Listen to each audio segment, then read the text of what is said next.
One, two, three, four.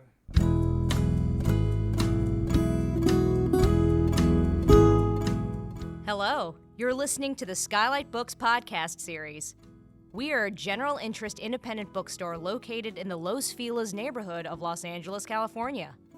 This year, because of the coronavirus pandemic, we've had to close our store and cancel in-person events.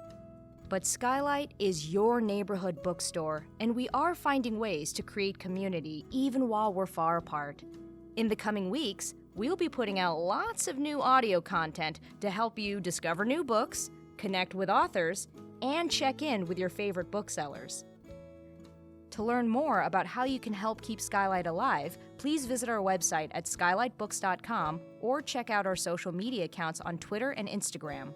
You can subscribe to the podcast on Podbean, iTunes, and Spotify. Thank you for listening and enjoy.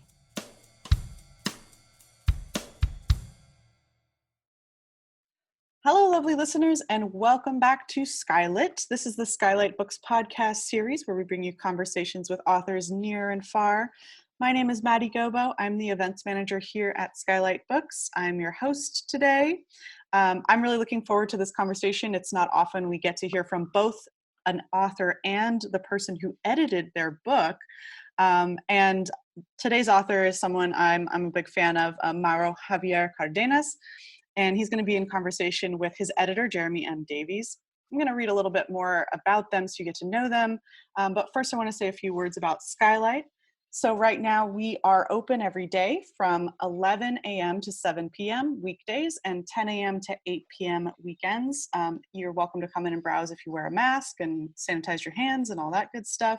We also offer curbside pickup those same hours and online orders and countrywide shipping on our website, skylitbooks.com. And we want to encourage you to get your holiday shopping done as early as possible this year. I know you're probably hearing this from all angles, but you may have noticed that everything's a little bit haywire lately, and we can't always rely on the answers and the products we want arriving in time. So yeah, just your friendly reminder to order those books for your loved ones as soon as you can. All right, so let's jump in. Today, the book we're going to be discussing is called APHASIA. It's Mauro Javier Cárdenas' second novel. Mauro Javier Cárdenas is the author of The Revolutionaries Try Again, which the New York Times called an original insubordinate novel. I love an insubordinate novel. In 2017, the Hay Festival included him in Bogota 39, a selection of the best young Latin American novelists working today. Jeremy M. Davies is the author of the novels Rose Alley and Fancy and the story collection The Knack of Doing. He is senior editor at And Other Stories and was previously an editor for both Dalkey Archive Press and Farrar, Straus and Giroux. Mauro and Jeremy, welcome to the podcast. I'm so happy to have you. Hi. Thank you for having us. Yeah, wonderful to be here. All right, so you guys just want to kind of jump in and start talking, right? Is that right? Yeah, I think that's the plan. All right, I'm here to listen. Take it away. Yeah, don't pay too close an attention to what we say. We probably don't mean any of it. All right, Mauro, do you wanna lead off? This is your party. Yeah, tell me what questions you have for me, Jeremy, after all these years. After all these years. So many questions. Well, as I mentioned to you, and I don't know if you thought I was joking, but you know, I was deadly serious. As you know, I was supposed to do an online event with the great Australian novelist, fiction writer. I guess you probably would object to the term novelist, Gerald Murnane, a few weeks ago, and I was terrified of doing it. And I usually don't prepare for events whatsoever because I'm less anxious if I just go in and wing it. But with Murnane, I just felt like I had to have something in store because, you know, he could object to the wrong kind of question. God forbid it be too academic or too theoretical. So I started taking notes. And as I threatened, since that event was unfortunately canceled, I'm just going to use those questions on you right now, since I've got them right here on my lovely desktop. So let's start with some general stuff about your writing past. So I'm curious, and I think this applies just as well to you as to most writers that I love. I'm curious what what fictions about fiction did you believe in as a child and had to get past, in order to actually produce fiction, in order to write it? So just an example, when I was a kid, and I read a lot, and as I assume you must have done at some point in your childhood, I was sort of obsessed with it.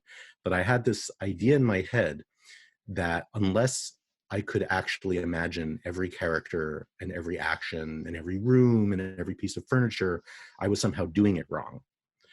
And I used to get extremely frustrated, because especially when I was young, I read a lot of genre fiction, a lot of sci-fi, that's the sort of book that's just obsessed with telling you, what the alien looks like or what this piece of technology looks like. And I could never quite do it. I couldn't imagine those things. I'm just terrible at that. It took me a long time to finally realize that actually that wasn't the point, that it's not a screenplay that I'm supposed to enact in my head. So I'm just curious what sorts of thing like that you had to get around, or if you had that same problem even at some point, or because I know you agree with me that overly descriptive scenes in fiction is not a great mode.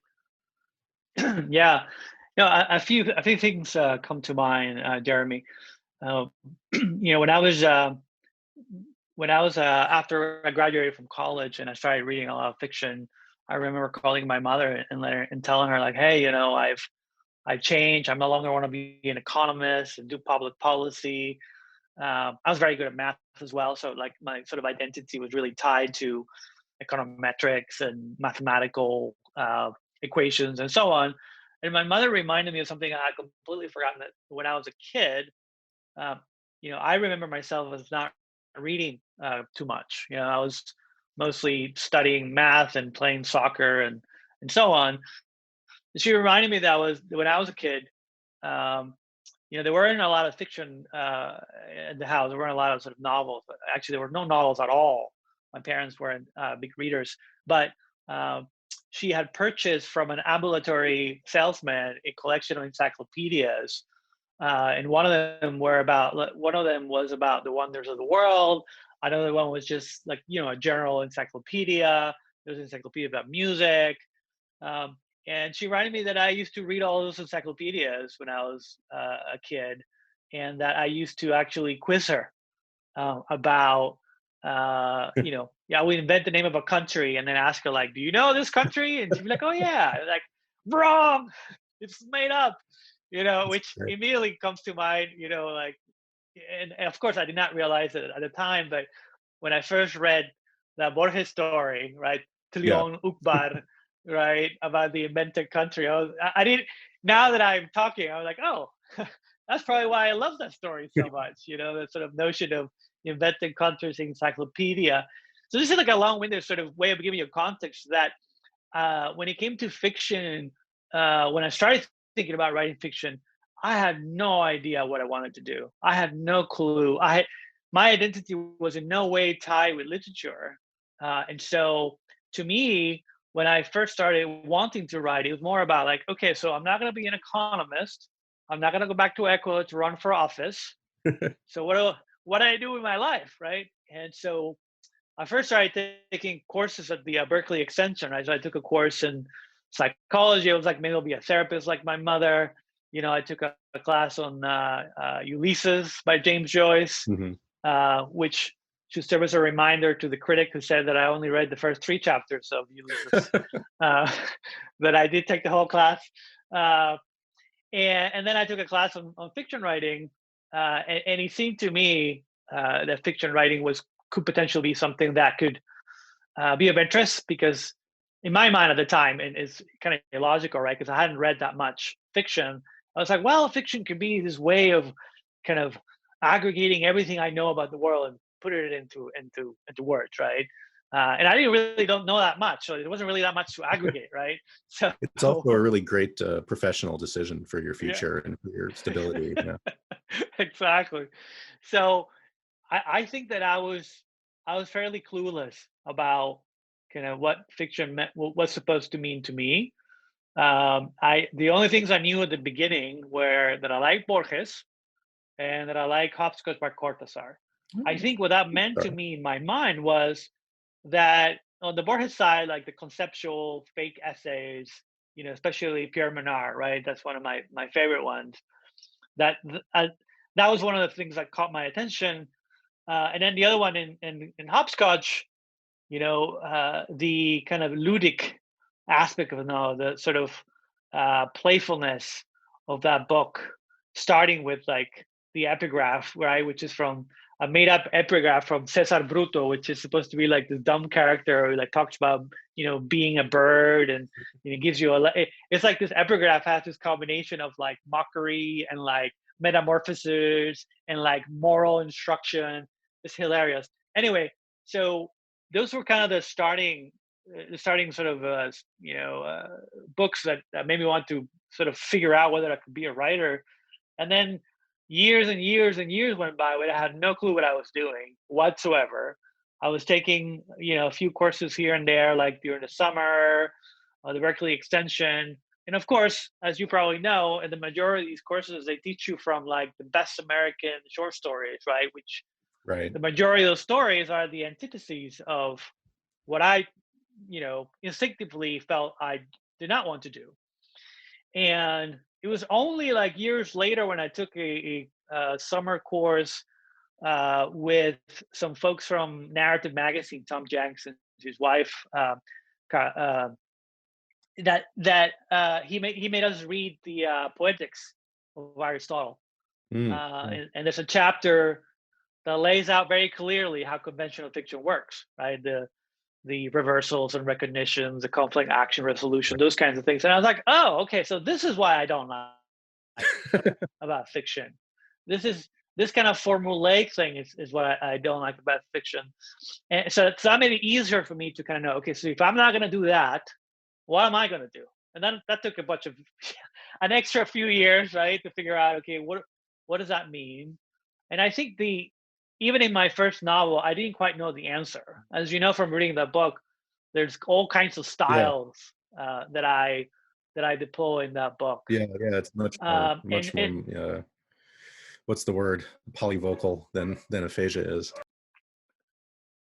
Yeah, and I think that what I realized, maybe of course in retrospect, right, just to simplify, right, that after I read the Revolutionary Stride again, when I was looking back at it, and I felt like this urge to rewrite all of it using these kind of long sentences with voices, I did my favorite sentence in that book was the one about one of the characters not wanting to think about the apparition of the Virgin Mary in the mountains, which is a sentence that really focuses on that initial impulse, which is, I don't care if people think it was mass delusion. I was there and I saw the sun move. Mm-hmm.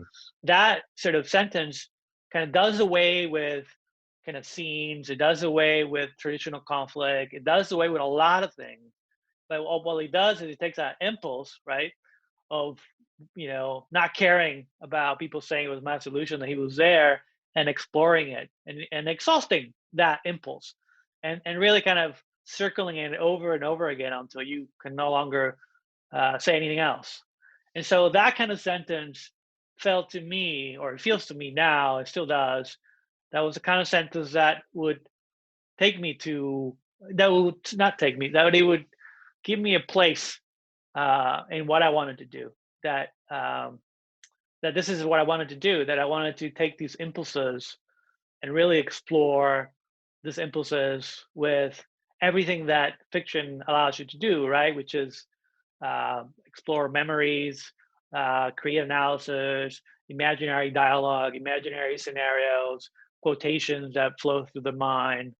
All that felt that this kind of sentence was flexible enough to be able to dramatize these kinds of impulses through these means.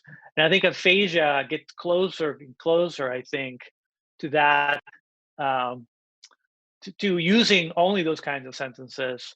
As you know, my third one, American Abductions, I think it gets much closer, because I think the majority of the sentences follow that pattern. I think in aphasia, there's still a few that are, I would say, more traditional long sentences, right, where you just kind of moving the plot forward in a way, right?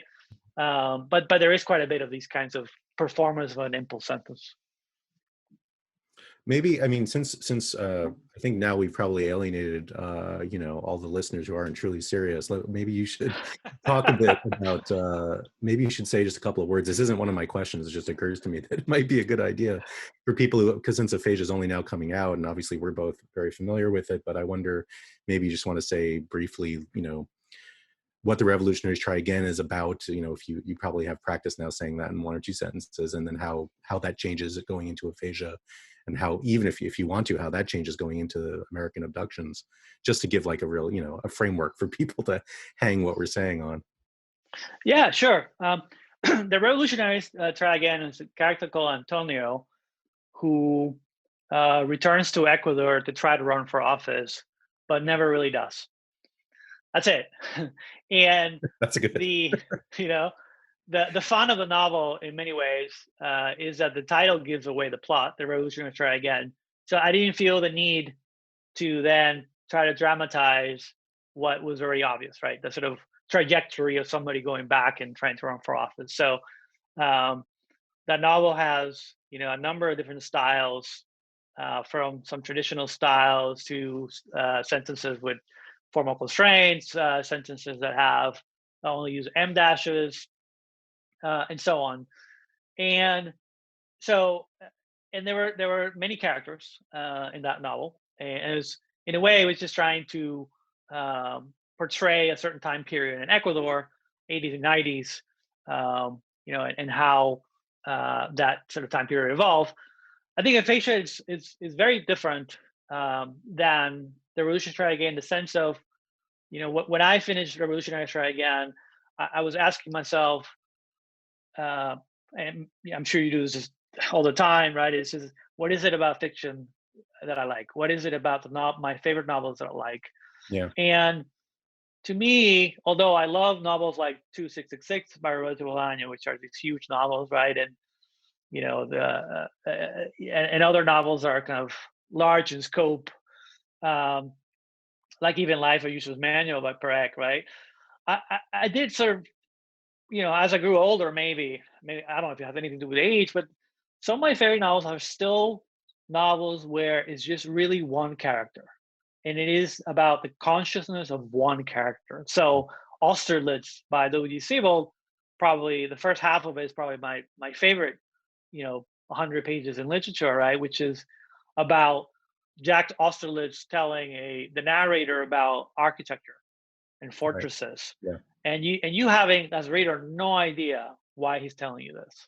You find out right in the middle of the novel what happened, but that he's kind of not have forgotten what happened to him as a child's traumatic experience, and how all the architecture conversations was really kind of some oblique way of getting close to the subject, Sure. which was, of course, World War II and the Holocaust.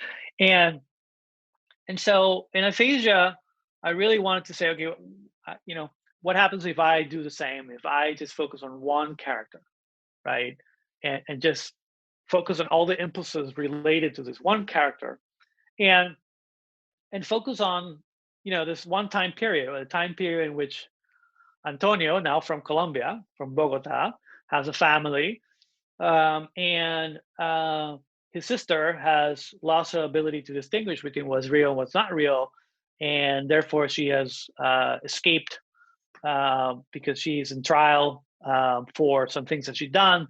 And this sort of very traumatic time period for Antonio that brings back all kinds of memories, and sort of I wanted to dramatize that time period and focus exclusively on his consciousness.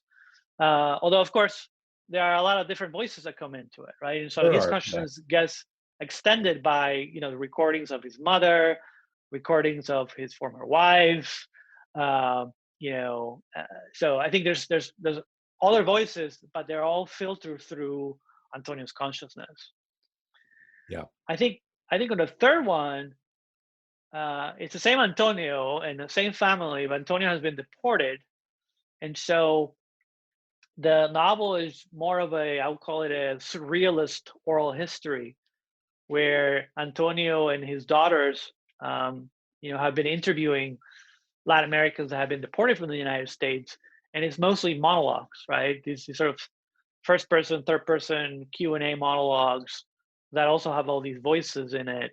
And then this surreal aspect of it, right? Because there's this show, Doctor Sueño, where you can call in and he can interpret the dream for you.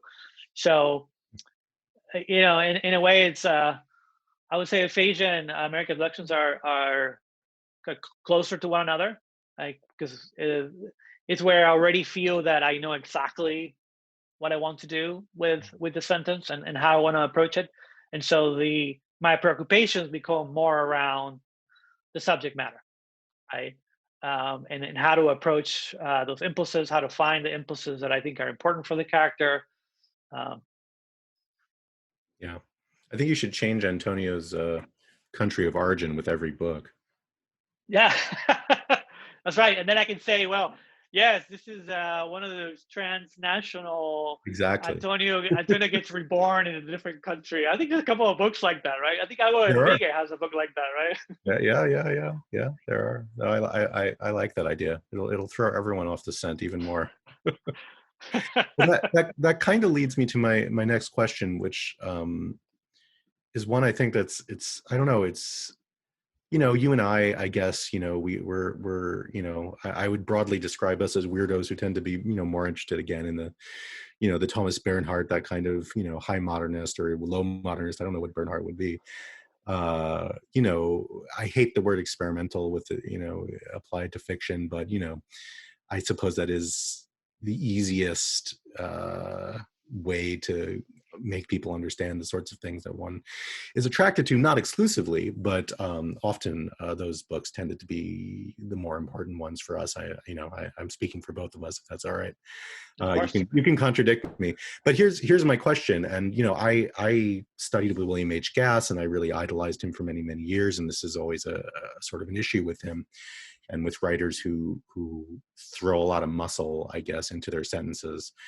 And as Gass always put it, I mean, this is sort of I don't know, semi-famous way of talking about it is that some writers want you to see through the window, and some writers want to make the window as beautiful as possible so that you even forget there may be something on the other side of it. I'm paraphrasing pretty wildly there. So my question is storytelling versus sentence making. I'm not saying that that's a binary and that they're mutually exclusive, but when did one become the other for you? How did it become? I mean, you sound more invested in sentence making than in actually carrying a narrative through, although your books are very heavily narrative. So I guess, is that a specific enough question? Can you talk about is there a division between the beautiful sentence making or the interesting sentence making or the consciousness carrying sentence making and the narrative momentum in your work?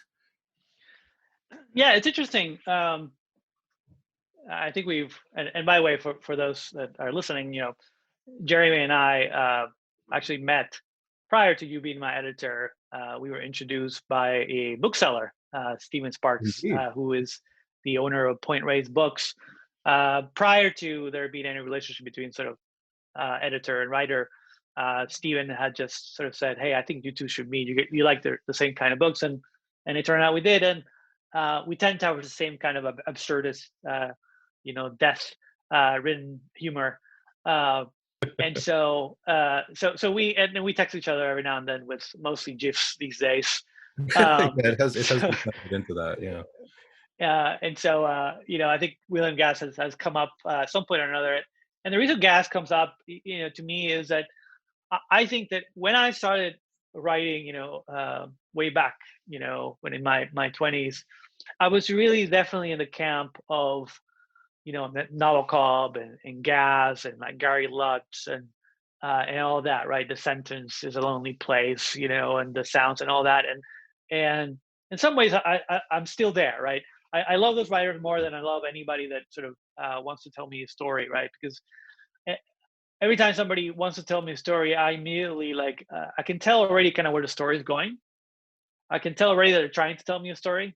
Yeah. I can tell already that, so in a way, like storytelling as it's conventionally done, oftentimes feels to me like an obstacle to understanding the writer and what that writer thinks. And, because I'm more interested in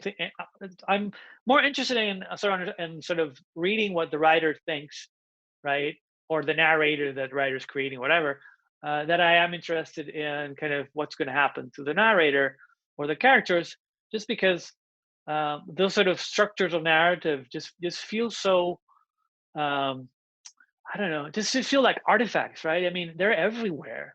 You can't watch a TV show without it being exactly that, right? And or an advertising, or even an ad on Twitter. It's all kind of. And so I feel like it's just an obstacle to communication in many ways to use a kind of sort of storytelling. But the part where I maybe have changed over the years, um, and I'm going to be echoing Bolaño here, is that it's not enough to just write a beautiful sounding sentence. In fact, it's fairly easy to do that. It's actually fairly easy to write, at least for me, a sentence that sounds really well. A Sure. sentence that like has these sort of sonic relationships. In fact, you could probably write an algorithm that can write you those kinds of sentences, right? Because you can actually set up, okay, I want these kinds of sounds to match these kinds of sounds, and you can create sort of trees of sense between nouns and verbs, right? And so I do think that there has to be something else besides writing a sentence that sort of sounds well, Yeah. right? And that to me is simply, you know, trying to deploy fiction to share things. And I think maybe this, you might not agree with this, but there is a certain desire for me to share things that in fiction, through these kinds of elaborate sentences that allow these kinds of thoughts and images to come in, to share things that you don't normally hear from others, that things that people don't tell you in polite conversation, or impolite conversation, things that are way below the surface, right? And that you don't often fit in narratives, right? Because they just don't serve a purpose. And so I think that's how my sort of view has evolved. And that doesn't mean that I've sort of shifted over from the storytelling camp to the, from the original camp of the gas side, right, and Nabokov side of things. But I am sort of more aware of that now. It's like, what exactly do I want this sentence to do? What is the impulse that is important to me that I want to explore in these kinds of long sentences, right? And I think what I hope also is that these kinds of sentences, that the reason why they're exciting, and that the reason why you don't need sort of a more structured narrative, is that they feel exciting because you don't know what's going to happen. You don't know where your sentence is going. You don't know how the sentence is going to end. And when I'm writing them, I don't know how the sentence is going to end, right? That's what I actually like about writing, is that I'm going to wake up in the morning and I don't know what's going to happen, towards the end of the sentence, or in the middle of it, right? And I think, as we talked about, at some point or another, it takes me around a week to write one sentence of around, 1,500 words. Yeah, I mean, I don't, that, I mean, we don't have time to discuss what fiction is for, because I don't have a good answer for it either. But that's, that is I think that's a valid way of describing it without veering into sort of Joan Didion-esque sentimentality about, I don't know, stories being important or necessary to live, or to forward certain, I don't know. I mean, I couldn't be more, invested in social justice in life, but in fiction, I don't, that doesn't apply at all. No morality, no rules, only the vileness that is, that is in everything. But Well, yeah. I do think that, one way that I've come to sort of think about fiction in general, right, is that what is it for, is to kind of be able to potentially live in somebody else's consciousness, and that consciousness is rich enough that your imagination expands in some ways, because you suddenly are being forced to imagine things you hadn't imagined before, right? So when you read Pierre Menard for the first time, chances are you hadn't thought about, somebody kind of rewriting Don Quixote exactly word for word, or chances are you hadn't imagined about Funes, remembering every single little detail, right? And so, you know, part of what it becomes very easy, like if we put aside, the concept of sentence versus storytelling, any of those kinds of things, and you just say, what is the kind of fiction you like? I would say it's a kind of fiction where, you can immediately tell that this is not a good novel when you can imagine everything ready-made. It's so easy to imagine everything that's being written because the concepts immediately fall into place and create its own kind of grammar, its own kind of sort of chatter, and it's all the same kind of chatter that you already know, right? And so whether it is about writing about your sort of traumatic sort of experiences, or writing about a guy who may or may not have like 15, 20 cats in his house, or I don't know what you're talking about. Yeah, fancy, but Jeremy Davies, or a fake essay, is really around, are you entering a world with images that you hadn't considered before and that are now part of your imagination? Yeah, or it expands your lexicon. I don't mean that in a scholastic way of like just teaching you new words, but it teaches you new combinations. It teaches you, it is literally consciousness expanding work in the right hands. Although I have to say, I mean, not only do I think it's a completely false binary between so-called experimental fiction or traditional narrative fiction, or between the beautiful window and the beautiful scenery behind the window. I mean, I would argue there is no scenery behind the window. There's only the window anyway. There's nothing out there. Not only do I think that's nonsense, a kind of ridiculous battle to be fighting. I mean, I've mellowed too. I mean, over the years, I think I do enjoy traditional fiction now when it's done right. It is extraordinary, as you say, that you can pick up something in a totally, I don't know. I don't think science fiction is inferior, or that genre fiction is necessarily inferior to literary fiction. It's just that I think it's actually harder to write a good piece of genre fiction than it is to write, a good piece of literary fiction, because I don't know how you find your way out of those cliches. I don't know how you bring those things back to life, but it can be done. And it's, instantly, as you say, from the first sentence, that you're in the hands of someone who's going to do something interesting, is going to bring a voice to it, is going to make those sentences mean something more than just, rough draft for the film adaptation they hope will one day be made. Indeed. Yeah, I would agree with you that, genre doesn't really, it's not really important. But it does become very difficult, right? I think I admire science fiction writers that can create imagery that feels like it's expanding your own imagination. It doesn't feel like, oh, I already saw that in a movie, or I already read that in another story, right? That they're creating concepts and scenarios that are very imaginative. And I wanted to mention the writer that you recommended to me, which I forgot his name. The one I think is called Dimensions. Is that the one that you recommended? Oh, is that Robert Sheckley? Yes. I mean, that's a clear example, right? Where his short stories are mostly conventional in structure, but the concepts of the stories are fairly unique and interesting and compelling. And some of the imagery, you can see how some of the imagery in his stories has filtered into science fiction movies. That came much later. Like there's a story around like the wind and this planet that I feel like is an ubiquitous image in science fiction movies. Obviously, he wrote that years and years before those movies were out there. Yeah, well, he and Barry Malzberg and people of that ilk are really kind of special, because they wrote.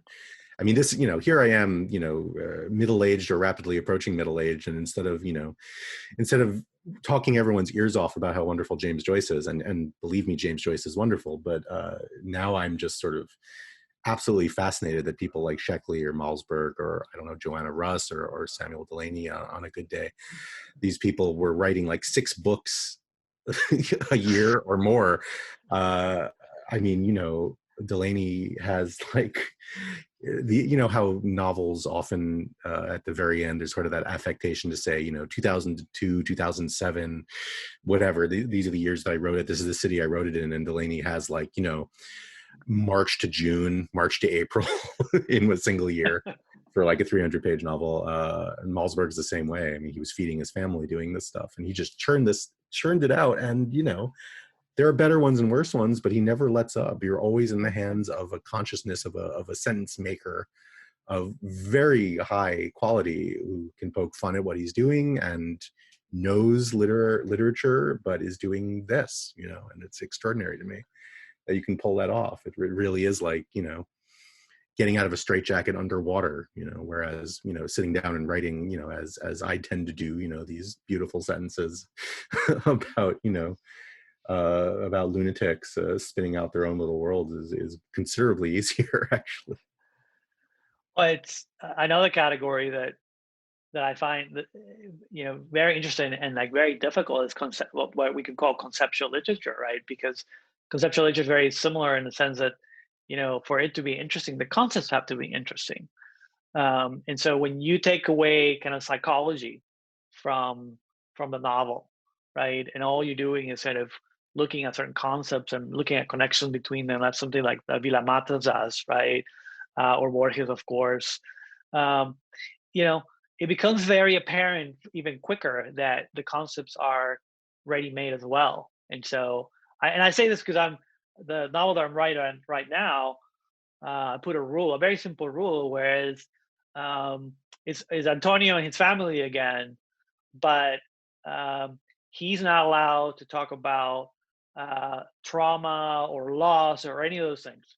Like on the one hand, aphasia is all about kind of the impulses behind the negation of trauma, the negation of loss, and so on.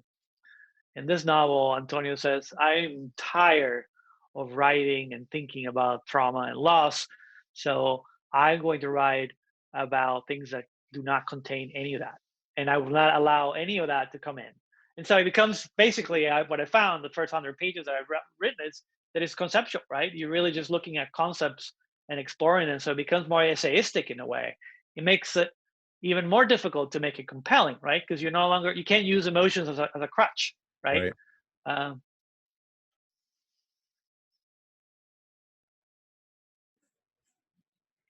you still there, Mauro? I'm here. Oh, you are? Okay. You expected me to say something. I'm sorry. Yeah, it's one of my favorite I mean, well, again, this is going to be a wild paraphrase, sleep-addled, inaccurate paraphrase. But speaking of Borges, as we've done several times, and which we could do ad nauseum, no doubt, he has I think it's the introduction to The Island of Morel by Boy Casares. I hope I'm not butchering the pronunciation. I've rarely had to say his name out loud. Bio Casares. Yes, him. Who's also, you know, great and was very important to Borges and vice versa in supporting each other literarily speaking. But in that introduction to that book, Borges says something along the lines of, after, you know, Dostoevsky, after the late 19th, early 20th century psychological writers and the influence of Freud and people investigating the nooks and crannies of human consciousness, that we now know that any one is possible. Not anything, but any one. In other words, that all the air, all the oxygen goes out of characterization because, you know, basically, no matter what kind of character you write, you can justify it with psychology, which is to say, like, you know, typical trope in contemporary fiction is, you know, the serial killer who was abused as a child. It's equally plausible to write a serial killer who had a perfect childhood, because psychology allows for any diversion, any diversion from the common path is acceptable and can be justified using the tools of psychology. And for Borges, that was the reason why psychological fiction was bankrupt. Now, obviously, we're all human beings and we're all imperfect and we all have actual traumas and psychologies that we have to wend our way through, and our characters are formed by those things, often in very paradoxical ways. But when you realize that any single person any pretend person, I should say, you want to write about can be made, there's nothing stopping you, right? People can say this is implausible, but, you know, all you have to do is throw 300 words of psychology at it and you can probably make it semi-plausible again.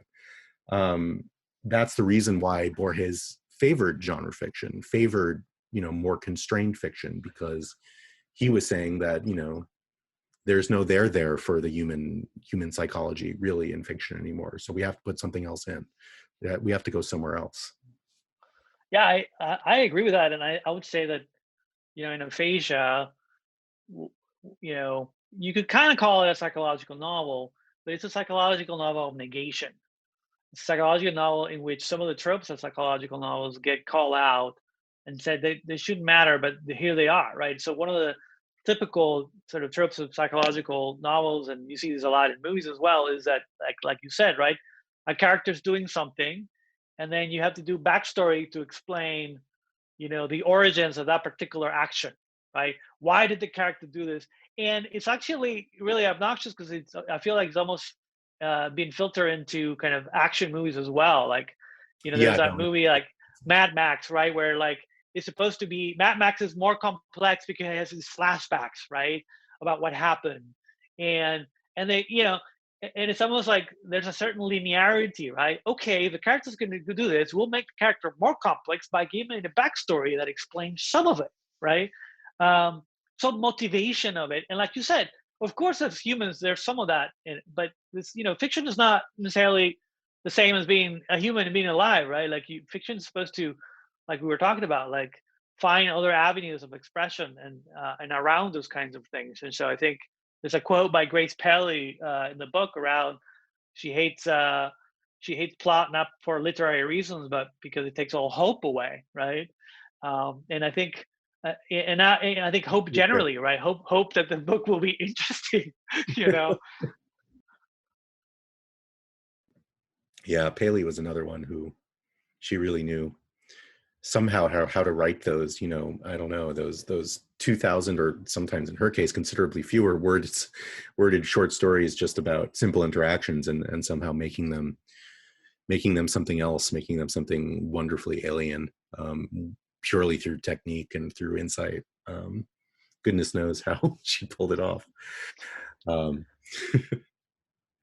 But yeah, no, that's it is I would say aphasia is a novel with psychology, but it's not a psychological novel. Yeah. Yeah, no, I think that's right.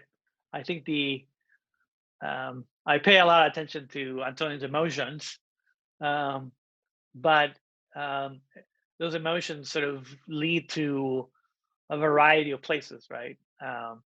Imaginary dialogue is one that I was very sort of happy that I was able to introduce that into my novels, just because I feel, I don't know if this happens to you, but I tend to believe, and maybe it's just me, and then I shouldn't say it, but I feel like most of us spend an inordinate amount of time having imaginary conversations. Oh, I certainly do constantly. It's maddening. Maybe it's, I don't know if it's everyone. Maybe it's just people who maybe that's a condition that leads you to being a writer, or it's a condition that leads you to try anyway. I don't know. It's funny because I joke. Of course, I joke most of the time, but I joke that me being a Catholic when I was a kid and spending hours in a room praying to the Virgin Mary was my early practice to being a writer, right? Because you're having these sort of emotionally invested imaginary conversations with this imaginary being, right? And it's a big part of your life, right? You just spent 2 hours that were memorable, right? Because you somehow felt that she was listening to you and forgiving you for all your teenage sins, which I'm sure you know what those are. I have no idea. So, I think imaginary dialogue becomes a big part of my novels. I think the second one, the third one, especially, there's a lot of that, right? It's just characters, and it is not only like imaginary dialogue. Okay, you're about to meet someone and you have an imaginary conversation about how it might go. It's all over the place. Like walking down the street, you see someone, they look at you the wrong way, and all of a sudden you have this imaginary dialogue where you get into a fight with them, or and so on. Like every instance, there's this sort of ongoing dialogue that I like to dramatize in my books. Well, I also had a religious background, although I was in yeshiva, not in Catholic school. But yeah, I've given a lot of thought to, the religion, let's just offend as many people as possible. Religion is a form of thinking about fictions and thinking about mythology and mythologizing reality. And I've often thought I had those conversations not with the Virgin Mary, with a far less relatable entity who was not even allowed to have a physical form, nor were we allowed to imagine a physical form. Though in the Bible he often has fingers and nostrils, particularly nostrils, which I always found odd. In the Hebrew, he has flared nostrils all the time, even though he's not supposed to have a body, or not, not a perceivable body anyway, not a body that a human could understand anyway. Yeah, no, I had those. That's how it all starts, isn't it? I mean, it's certainly for me is constant conversations with the beyond and justifying one's actions and praying for X or Y result. And thank God. I use the term advisedly. Thank God. Some of us end up writing novels and don't go down the route of investing more than one should in those revenge fantasies and those imaginary conflicts, because that can, fiction and life, we get a lot of novelists and screenwriters and playwrights like to get a lot of mileage about pretending that, it can be the line between fiction and reality can be erased, but it's really only in politics that it gets erased, and religion too. And that's kind of dangerous.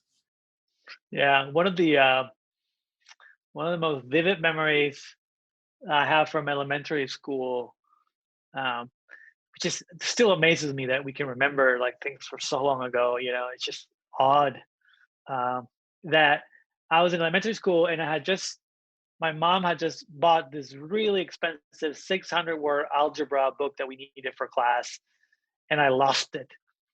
And I remember praying for a very long time. And of course, the usual prayer in this situation involves like, if you make the book appear, that you're bargaining, right? And I've been doing a lot of that the last couple of days. I'll have you know. I definitely, I promised God I would give up magical thinking for a whole year if he just let us squeak through. That's funny. Yeah. Well, I did get the book back, and so I did feel that God had, of course, heard me, and I learned quite a bit of math, and I was very good at it at the end.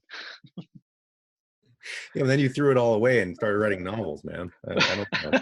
I think the Virgin Mary is probably not very pleased with you, but who am I? Please don't say that.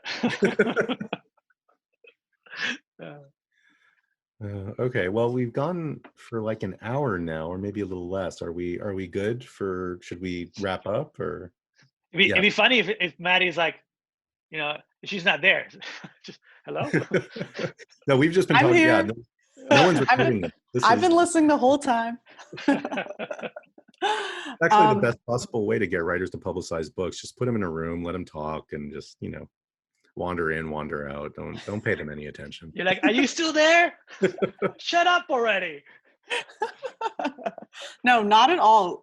This was great. I would totally listen to you guys having your own podcast if that's in the cards someday. That's our future revenue stream, Mauro. As publishers fold and everything falls apart, podcasts, wave of the future. Got to start a Patreon, Yeah. It's good. I wasn't sure podcasts were real until today, frankly. I'm still not convinced. We'll come up with our OnlyFans. I love it. Yes. Well, I'm so glad that the wonderful Stephen Sparks introduced you both. What a magical man he is. How does he do it? Yeah, really. Great reader. Universally beloved. Indeed. Yeah, our hearts go out to him here. But what can you do?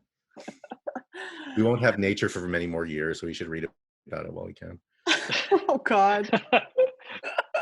Wait, can we end on a slightly better note, slightly happier note here? Boy, Aphasia is on sale now. There you go.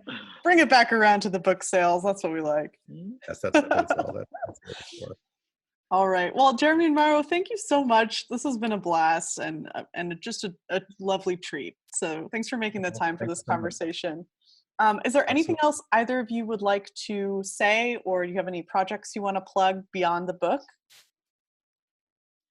Jeremy, what's going on in the your new role at in Other Stories? It's very exciting. I mean, I'm getting to move on a few projects that I couldn't really do anything with at my last job, so that's exciting.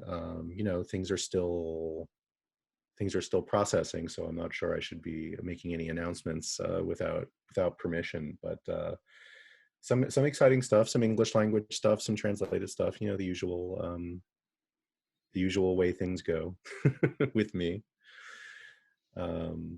Yeah, it's an exciting time. It's good to be with people who share my values again. Indeed. All right. Well, And Other is amazing. Listeners, if you haven't checked out any of their books, please head over there. Small presses are doing some of the coolest stuff right now, and we gotta keep supporting them. Which I'll make one works. I'll make one plug for an Other Stories title that is coming up in January. It's called Slash and Burn by Claudia Hernandez. Oh, yeah. It is an amazing sort of modernist oral history project where she actually interviewed a lot of women that went through the Central American Civil War, and creates this sort of multi-generational narrative about women, guerrilla women from the 80s and 90s. It's quite impressive. Oh, we'll check that out. Did Claudia also write Knitting the Fog? Is that her debut memoir? No, I don't think so. Oh, okay. I'm getting her confused with a different Claudia. But either way, both books, great. Check them out. All right. I think we're going to wrap it up. Thank you again, both for joining us here on the podcast. It's been a pleasure having you. Listeners, thank you so much for tuning in. My name's Maddie Gobo, and I am signing off. So long, Jeremy and Mauro. We'll catch you on the flip side. Bye. Have a good one. Thank you. All right. Talk to you. Thank you for listening to the Skylight Books podcast series. Please don't forget to visit our website at skylightbooks.com and make sure to follow us on Twitter and Instagram. Also, don't forget to subscribe to this podcast for more author talks and bookseller conversations. You can find us on Podbean, iTunes, and Spotify. Stay safe and healthy, and we hope to see you back in our store soon. I see